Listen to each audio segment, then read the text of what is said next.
everybody, it's Nick Layton. And I'm Leah Bonema. And we're in New York today, and we had so many great questions come in from the wilderness. Amazing questions. That we have a bonus episode. Woo! So here we go. So our first question is, am I rude for having an expensive birthday dinner out with several friends? Is it rude not to pay? I have an upcoming birthday, and my friend who booked it said it'll be a fun night out, but I feel a little diva. So, is this rude? What's the right thing here? Well, I feel like the person writing this actually feels uncomfortable about it. Yeah. Well, I think it just comes down to who is hosting this. Yeah, if your friend is hosting it, then I feel like it's your friend's responsibility to pay for the evening. Mm-hmm. Like if I was to have a party for myself for my birthday and I picked a restaurant and I invited people, I feel like it's under the assumption that I'm paying for everyone. Yes, you are the host of the evening. You have selected the venue, you've selected the guest list, you've selected the time.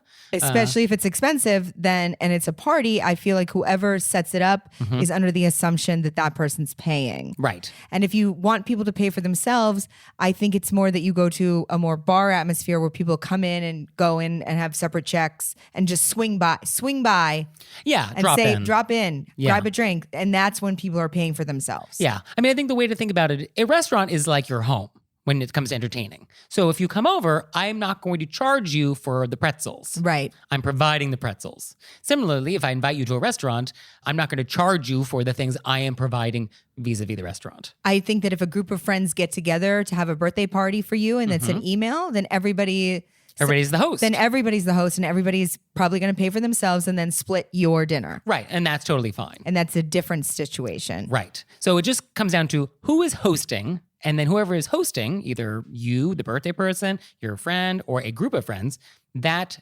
person or people are the host, and then they take care of the bill. Yes.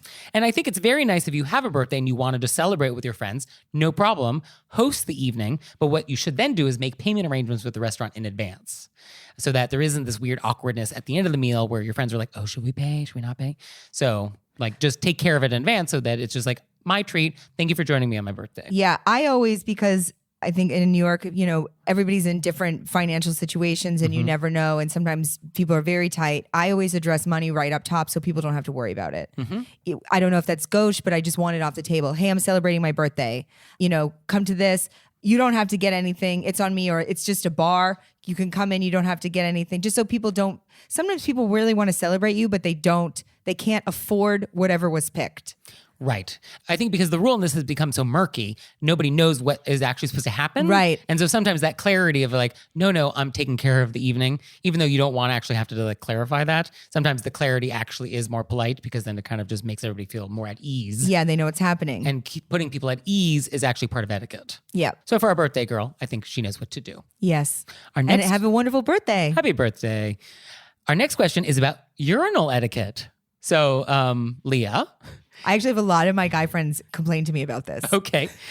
If there are 3 urinals in a men's bathroom and urinal 1 and 3 are occupied, but number 2 in the middle is free, should you wait or is it okay to use urinal number 2? This one, I'm going to defer to you. Okay.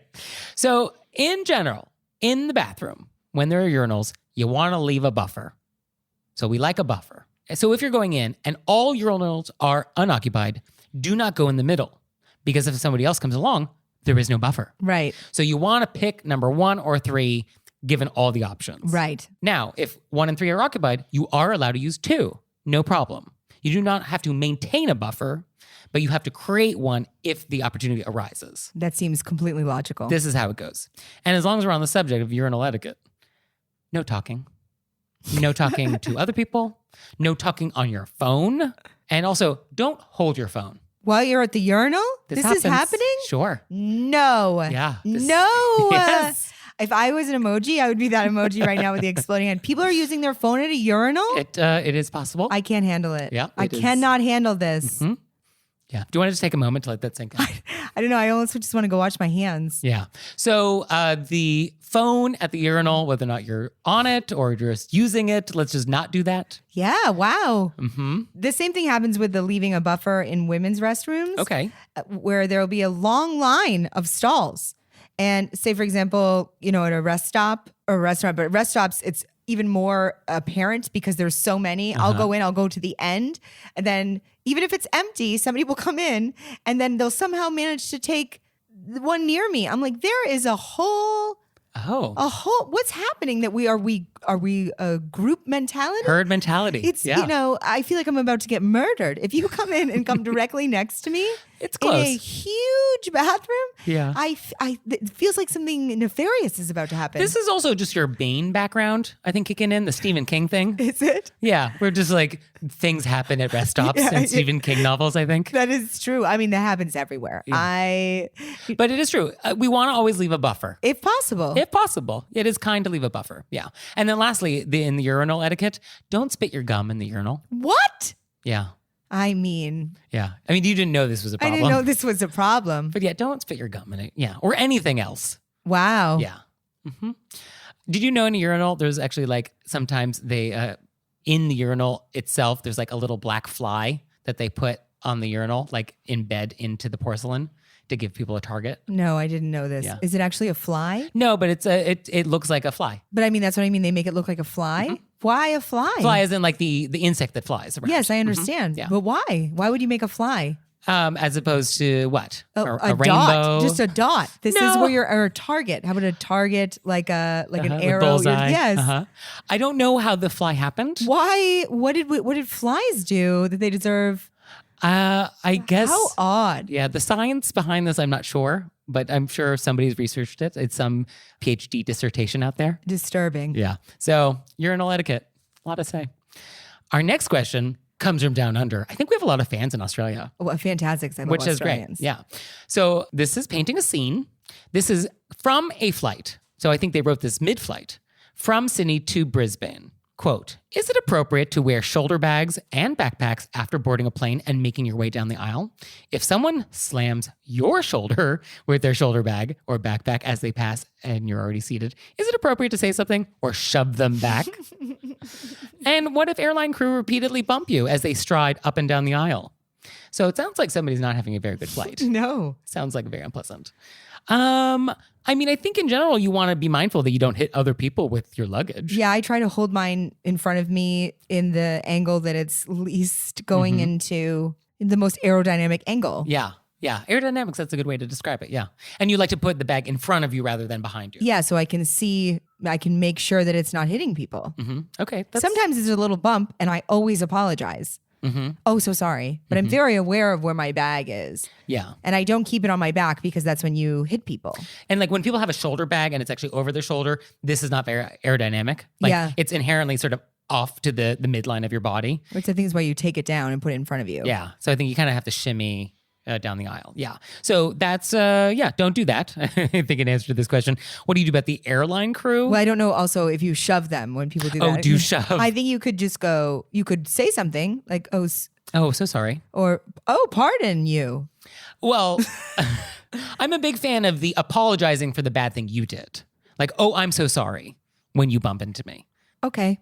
Yeah. Oh, you don't agree with this? Well, I mean, sometimes I apologize when people bump into me and I think, why did I apologize? Because by apologizing, what you're really saying to them is like, you're an animal. I know, but maybe we should just say it directly, but politely. You're an animal. But like, You're welcome. oh, Okay. oh.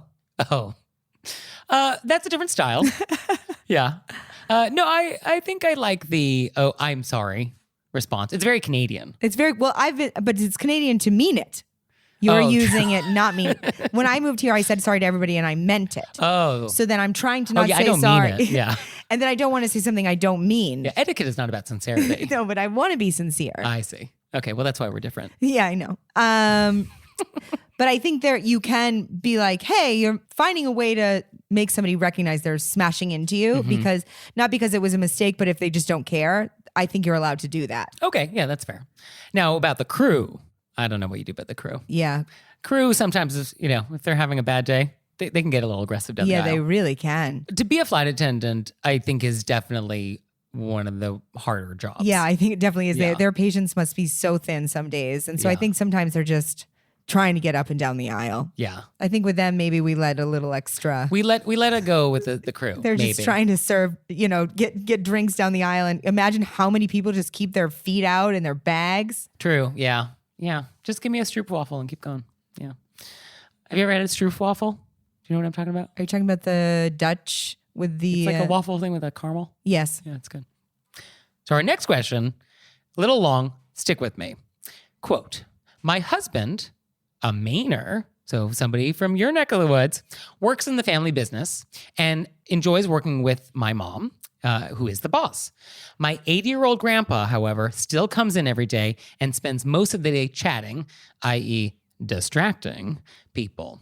He routinely plops himself at my husband's desk at around 4 o'clock and proceeds to tell him repeat stories of the old days and ask nonstop questions like, when are we moving to his town and when are we going to go to his church, all the way up to the close of business while my husband is trying to get work done. My husband will try and say, I've got a lot of work to do, and my grandpa will not get it and will just respond with, what are you working on? So you will be a miracle worker if you have any tips on what to do.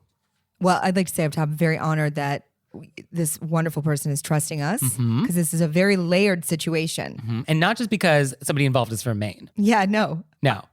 I'm obviously extra honored that one of my peoples is reaching out, but this is very layered. Very layered. No good answers here. But I think we can find a reasonable way. Oh, we're going to come up with something. Yeah. So I guess the first question is like, is this even an etiquette question? Well, I think that part of it that's etiquette is that Grandpa, I think the part where she's saying Grandpa's like, when are you moving here? When are you, it's these. You want to be polite. You want to be We polite. don't want to be rude to Grandpa to get him out of the way. Right. Right. And then there's the other issue of obviously it's a family business and then the husband's coming in and he probably sort of wants to still be the head honcho grandpa. And then also I guess we don't want to have mom talk to grandpa. Yeah, it feels like that's not an option in this Yeah, scenario. because otherwise as that would have been presented. brought up. But I do think that grandpa is also wants to still be in the business because that's what he knows and where he feels important. So my first thought was to find a thing for grandpa to do.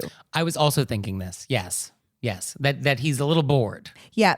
And he wants to be involved. and he wants to feel useful. Yeah, we're not going to change somebody, basically being like, when are you moving here? When are you doing that? But if you occupy his time otherwise, because he clearly likes to be there, then that may be the best move. Yeah, it feels like if there's copying or the end of the day post office run or maybe some filing or like maybe there's some task or errands, maybe this is something we can occupy his time with. Yeah, and Grandpa seems to really like to be, if Grandpa could somehow be involved in a community outreach, like he seems to like talking to people. Okay.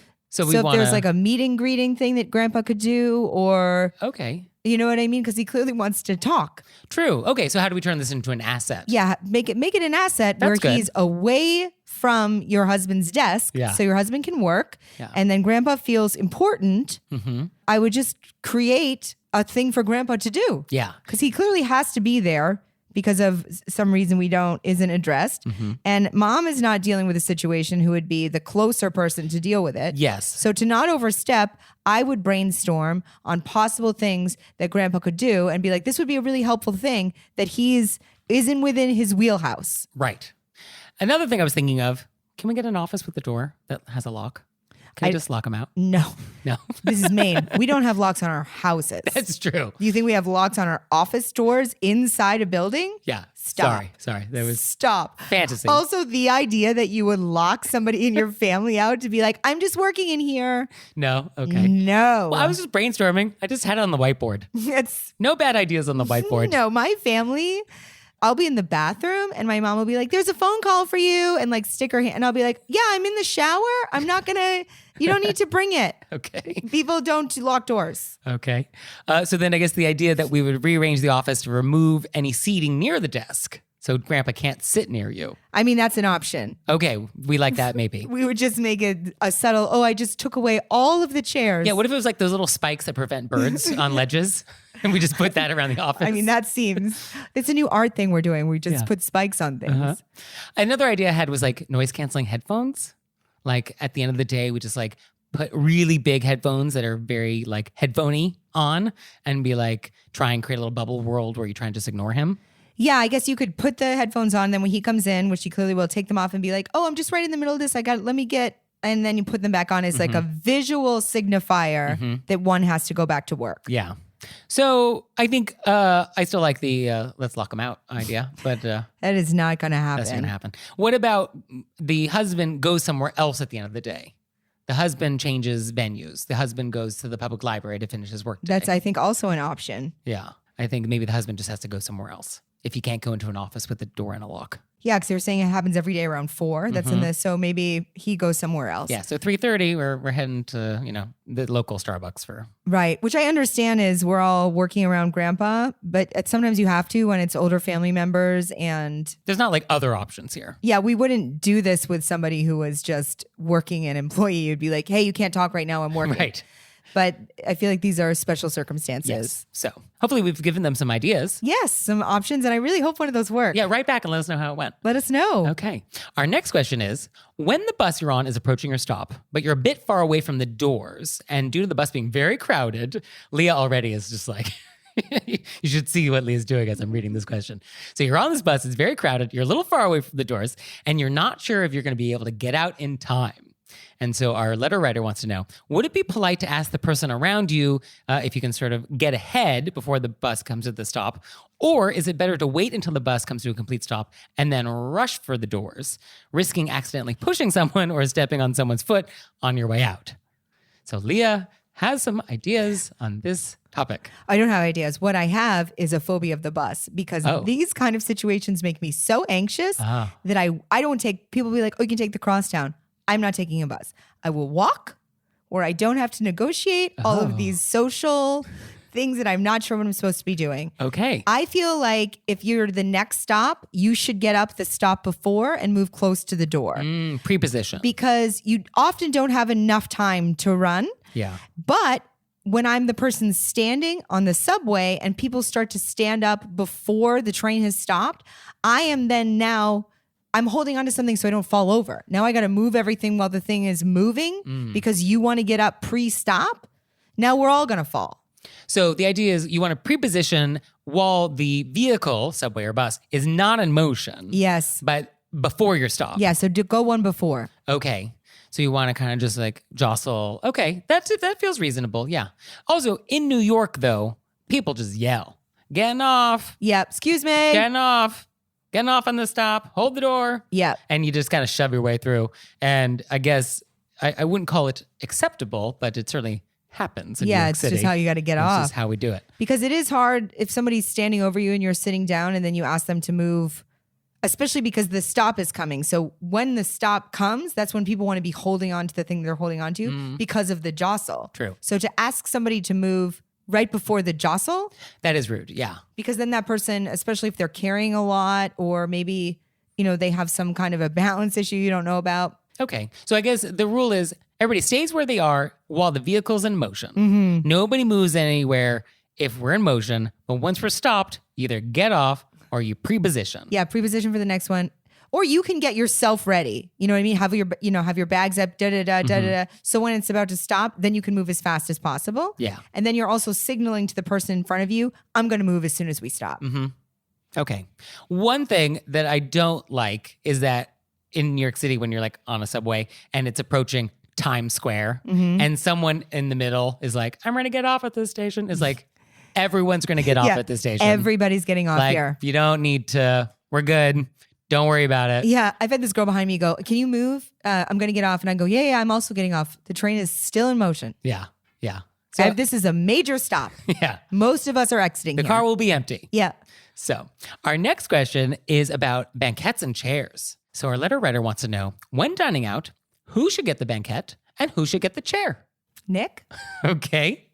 So historically, this question is like a little sexist. There's some gender roles at play because that's what we're really asking. Does the man or the woman get the chair? Oh, is that what we're asking? Oh, is that not what you got from this question? I didn't get that, but that doesn't mean that that's not what this is. What were you getting from this question? Who should get the banquette and who should get the chair? You just read this. That's just top level. That's all you got from this. No, but I mean, I think some people think that the person who needs to sit down more gets the banquette. I see. Okay. Like if they're pregnant or older or because it's the bigger area. Typically, yes. Although I think in New York City, the banquette is actually not always the more desirable seat. Because in some restaurants, have you ever experienced this where Oh yeah, there's so many people. you get to the restaurant and they actually take the entire table out and move it completely out of the way, and you just walk to the banquette, and then they put the table back and there's only maybe 2 inches of space between you and the next table. So you could not get out again. Right. This is not necessarily a more desirable spot. Yeah. I think sometimes it's like, do we recognize, I always just say, which would you rather sit in? So I think the way to think about it, if we're not thinking about it in like traditional gender roles, Which is maybe a great thing to think about because I didn't even occur to you. No. Okay. Yeah, I think there is a sense of like chivalry in general, and chivalry doesn't necessarily have to be gender related. If you just want to offer the nicer seat to the other person, then you could give them the choice. Right. And if they want to take the banquette, then great, if that's the nicer spot. Yeah, And I just think ask people what they prefer. Yeah. I do think some people prefer the chair. Sometimes the chair is more comfortable. And if you're tall or you need the back support or you have longer legs. Yeah, and some people like to be able to get out quick. Yeah. It's because of like a claustrophobia. And I think if you do sit in the banquette and the banquette is like looking at over the restaurant, it is important to try and keep your focus on your guests though. Yeah. You know, if you find that you get distracted, you're a magpie and you see little sparkly objects all over the rest of the room and you can't just like focus on your dining companion, maybe don't take the banquette. Yeah. I don't have a preference. I always love to not have my back to the door. Oh. So Well, that's just a mafia thing. yeah. Yeah. So, but I always offer, do you have a preference? And, I'm happy to sit in either. And then if people are like, no, do you? I'll be like, I'd love to not have my back to the door. Okay. What is that about? I just want to see if somebody's coming in Okay. that I should know about. Our next question is, the wedding was called off and I already sent a gift. Should they send it back? So, Do you want me to go? sure. I feel like that person is going through something. And unless it was a new house or a wildly expensive present, we could just let it go Oh, interesting. because they're probably right in the middle of a crisis. So I've sent a wedding gift somewhere. They've called off the wedding. You're going to let it go. Yeah. Okay. So I think Because I do think that your friend will, once they come out of this cloud of what just happened to my life, will deal with the presents. right. Yeah. I don't think Give them an amount of time to figure it out. yes, broadly speaking, the wedding gift should be returned. Oh, definitely it should be returned, but I do believe that that person will come to You the can realize, wait. yeah, give them a little time. Yeah, it does not need to be like on the next Oh, heard you're not getting married anymore. Can I get my vase back? Yeah. ASAP. I need that to be the thing you do today. Yeah, and it was engraved, but I'll use it. Yeah, I think you do need to send the gifts back eventually if Yeah. you call off a wedding. If you get divorced, you do not need to send gifts back. No. A wedding gift is just if a wedding happened at all, not whether or not it worked out. Right. If your marriage was annulled, I think you give the gifts back. Right? I think you give the gifts back if it was annulled because a wedding technically never happened. Right. Right? Oh, I definitely think they should send them back if Yeah. it didn't happen. I'm just saying the person The speed. who, yeah, give them a hot second. Yeah. Okay. Because they're dealing with, I guarantee you, Yeah. And when a you lot. and when you do give a gift back, I think they should include a thank you note. Thanks for sending this. Yeah. Thanks for sending this. My life fell apart. Yeah, kind of. No, thanks for sending this. I dodged a bullet.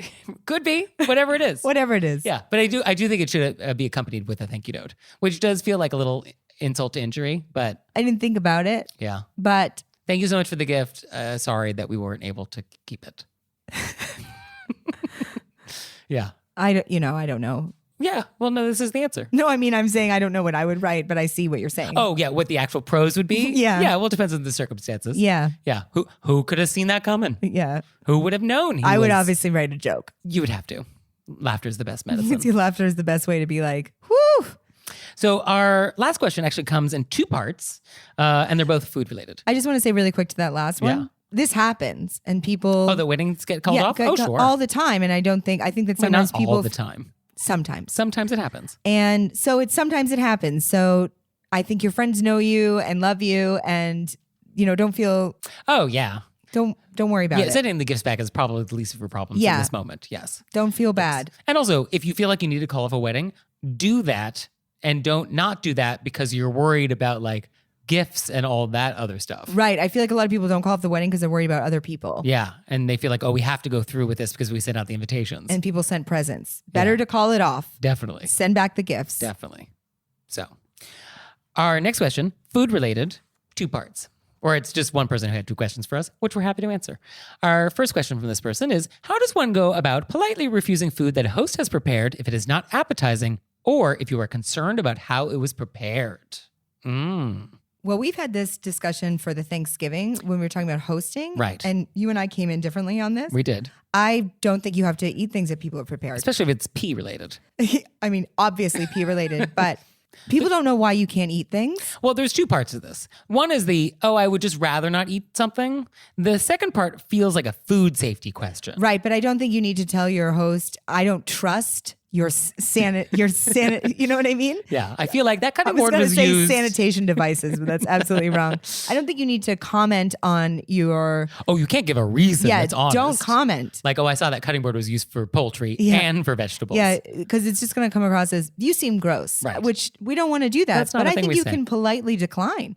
Oh, I'm not. I mean, that's tough though. If you're a guest in someone's home and they're serving you food and you'll be like, oh, actually, I would rather not eat this. Yeah, but there's other food. There will be like a side. Hopefully there is something else at this dinner that you can eat and that your concerns about food safety or whatever's happening is not about everything at the meal. Right. That would be ideal. I think if you just cannot eat anything, if you just can't touch anything, You're going to have to. illness, Yeah. I think we have to feign illness. I really am against dishonesty, but if you absolutely can't do it and you're not going to touch any of the food, you're going to have to come up with something. Yeah, we have a stomach problem that is kicking in. Yeah. Yeah. So, but there's no real polite way to decline food. Or you could actually say, no, I'm not going to invent lies, but you're going to have to invent one. Okay. But yeah, it's hard. It's a tough situation. Ideally, you would do whatever you're about to do in a way that the host doesn't notice. Yeah. Or is subtle.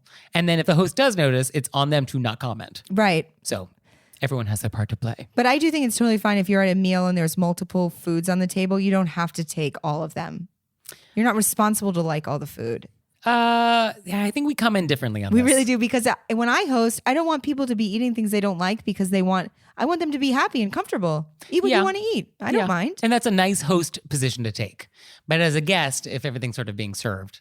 I mean, also it depends if this is French service or if this is à la Russe or if this is, we'll talk about that in another show. Right, because, well, that's not happening in my house. But I wouldn't take it in any way if people didn't want one of the items. Yeah, I would not personally be offended, but as a guest, if something is being passed around, I would know that my host knows that I'm not taking something. So, You could also, unless you think that it's so contaminated that it would contaminate everything. like peas. I mean, obviously, move them to a different room. But otherwise, you could just take a little, put them in a, Yeah. not make a deal of it. Just put a little and then just move the plate along, Yeah, shuffle it along. Yeah. shuffle it along, and don't touch it. Yeah. And then our next question here is from the same author. Is it ever okay to bring a food item to a social gathering that is open or has been partially consumed? I know the answer is no, as I think that it is rude and I would never do it, but it's been done to me. The circumstances were special, but not extenuating. Thoughts? I just sometimes, and I love this, I think people write in so they feel supported. Yes. That we agree. Yes, you that are not insane. A wrong has been done to you. You have been wronged. You have been wronged. Etiquette crime has been committed. Yes. Cuff them. Yes. Yeah, this is wrong. Yeah. And I would love to know what the special circumstances are that we're not, like, I assume in extenuating circumstances that you're on the way to a party and you are hijacked and kept in a room for days. And the only food you are allowed to eat is the food that you've brought with you, Yeah. at which time you show up at your friend's house late with half-eaten food. Okay. Otherwise, I can't understand No what other extenuating reasons. circumstances are. Also, I think there are slightly different degrees of this too. I mean, well, there's different flavors. One is how formal is this thing that we're going to? Like if I'm just coming over to your house and we're watching 90 Day Fiancé and I brought a bag of chips that I had at home and I already ate some of them, this feels slightly less problematic than like dinner party at your house. Absolutely. Like if you came over, I wouldn't even think twice about it. Right. And then it also feels like the item itself sort of matters. Like if it is a chunk of a whole, Right. like if it's a loaf of bread or a bottle of wine, Or like a lasagna with a missing piece. right, versus like a bag of chips where like you could eat one chip, but just the bag itself was opened. Or like a box of cookie where like one cookie was removed, but there are still whole cookies available. I also think like if you're going to eat a cookie out of a box, take all the cookies out of the box, put it on a plate and throw some cellophane on that. Oh. Because then nobody knows it's missing. That's also nice. Yeah. That's a smart way to do it. I feel like if you're going to eat some of it, take the chips out of the bag, put it in a bowl You know what I mean? Throw a topper on it. Yeah. Okay, this is a nice, clever loophole. Yeah.